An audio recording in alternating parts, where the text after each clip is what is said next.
Hi everyone, my name is ArChan. I'm born and raised in Hong Kong, have been overseas for 14 years, and now we're at the new Holy Fook. We have just recently renovated. So today I'm going to share with a few tips about something that's helpful for your home cooking. So I feel like I'm from Hong Kong, in the Hong Kong restaurants, to talk about something about rice.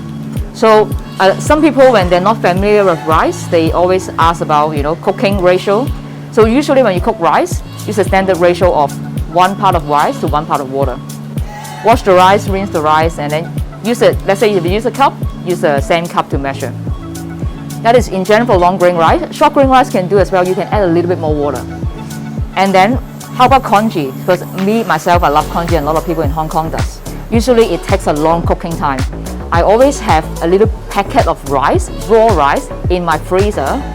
If you use that pack of rice to cook congee, it actually reduces the cooking time a lot. On top of that, washing rice water. You can actually after you wash the rice for the first time, the second and the third time, you can actually use the rice water for two things. One, if you soak the daikon with that rice rinsing water, it actually draws out a bit of the bitterness. Or sometimes, if I rinse my rice for the third time, I actually use that water in some soup or stew. It adds a bit of sweetness. Last but not least, fried rice. A lot of people talked about using overnight rice for fried rice. The main reason because of that is a bit drier, but actually you can also use fresh rice for fried rice. When you cook the rice, just add a little bit less water and a little bit of oil to prevent them from sticking.